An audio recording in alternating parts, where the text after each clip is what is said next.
Been watching the show for the last 2 hours. You saw some high school photos from graduation. We bring you another. This was sent to us by a friend of the show. He asked you who it is. Who is this man? It's not one of the Village people. It's one of our more effervescent guests and friends. Ladies and gentlemen, Bo Dietl. Come on down!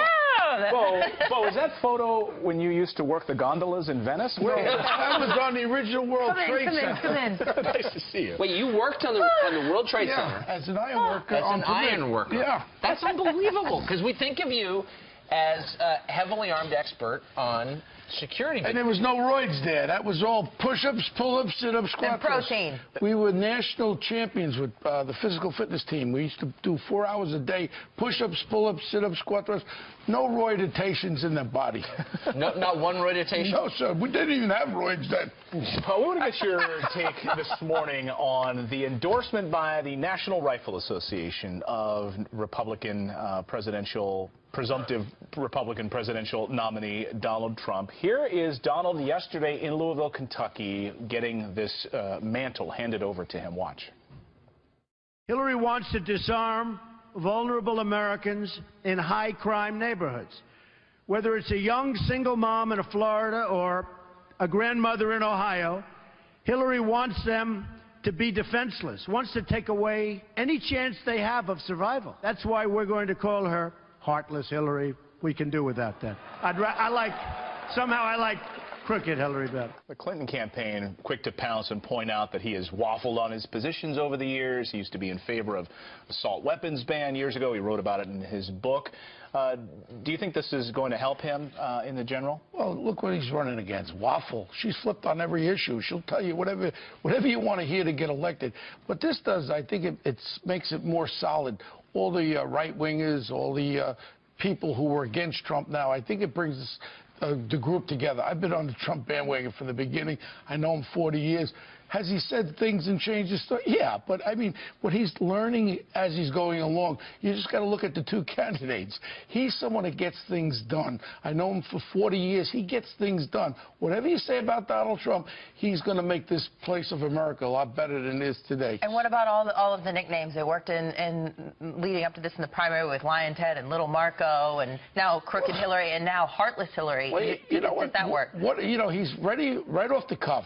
The whole campaign he said things that if he didn't say those things, he wouldn't be the nominee right now. He beat 16 seasoned politicians. Right now, he's the one that's going to become the president because of that reason. Now he's going to come down. He's going to have the best people around him, and we're going to find out how we're going to straighten out the economics of the country, straighten out the security of the country, and who better to lead than a guy that gets things done? Or do you want 8 more years or 4 more years of what we got now? And that's all it's going to be, business as usual. I want to change. I'd rather try Donald Trump than have Hillary Clinton. So we just played Donald Trump's view of the Second Amendment. Here's Hillary Clinton on guns. Listen. We've got to do a better job sort of dealing with the gun culture and dealing with the kinds of attitudes we're now seeing where people reach for guns to solve their problems. And it's never solved anybody's problem. It's only made more heartbreak and bloodshed. So, Bo, if guns have never solved anyone's problems, as she just said, why is she surrounded by a massive group of taxpayer-funded armed bodyguards? Yeah, and also some of our cities with the tightest gun control laws, Chicago, Baltimore, has the highest murder with illegal guns. Illegal guns are on the street. But why shouldn't politicians have to live by the same gun control standards they espouse? Well, if they're disarming the population, why should they be surrounded by people with guns? Well, you know what I was trying to tell Hillary? Well, take the Secret Service with their guns away from you, Hillary, and go have a couple of office gentlemen around you without a gun. Look, this is the facts of life. I carry a gun all the time. I go to the store. I have a gun. I have the right to carry that gun. And if I see someone robbing somebody or I see somebody trying to hurt somebody, I will take action. And I don't believe in these gun-free zones. Like what happened in San Bernardino there. If we had a couple of guys there who were armed, that guy, they wouldn't have been able to kill and get so many body counts, because you've seen how it's changed, even with the New York City Police Department and Police Department.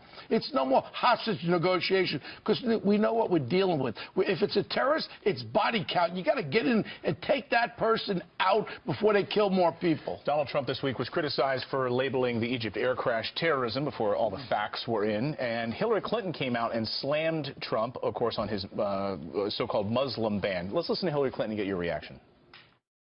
When he says bar all Muslims from coming to the United States, that sends a signal to majority Muslim nations, many of whom we have to work with in order to defeat terrorism. It sends a message of disrespect, and it sends a message that makes the situation inside those countries more difficult.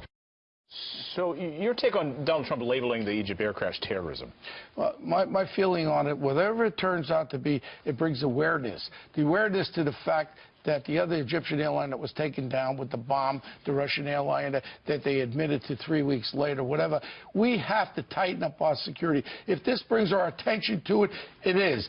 We have a problem with terrorism. Just speak to the families whose heads are being chopped off, put on fences, the Christians in the Middle East. What we have to do is we have to be aware. We can't become complacent, because it's going to happen. Tighten up the security, whether it's a bomb on that plane or whether it was malfunction. It brings the attention that we have to tighten our security. People working in these airports, I don't know what their beliefs are. Outside of de Gaulle Airport, you have one of the largest concentrations of Muslims there, and a lot of them are influx ISIS members that came from Syria with passports. I don't know who's working in the airports. So Hillary Clinton's contention is they are a threat to us. They hate the West because we're intolerant. It's our fault, and if only people like Trump would stop saying mean things about Muslims, they would stop attacking us. Well, you buy that? Again, is it our fault? Well, why don't we ask those 20 gentlemen Christians that were on their knees when they got their heads taken off over there on the Mediterranean in the name of Allah, cut their heads off? We got a war going on here. We got to get the moderate Muslims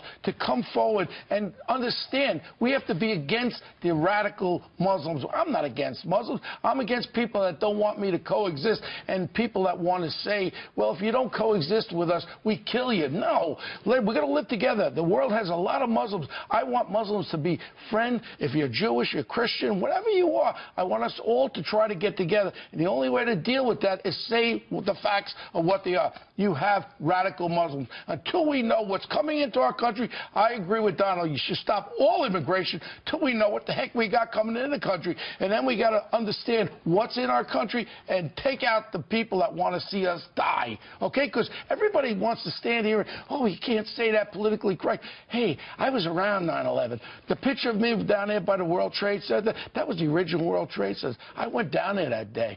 3,000 Americans were killed. People forget real quick. Did they care about Americans? We've got to get to the source of what's driving it and try to even it out so we could all get along.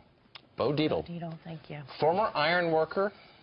Also a laborer, too. I started out as a laborer. I didn't know that. No, I was like a slave. I was a laborer first, then I promoted up to iron worker. But as a laborer, you work kind of hard. Iron worker's a little more cool. Someday I'd like to know how you got in that union. Yeah. Not so easy. And now we know what's under the suit. I'll tell you right away.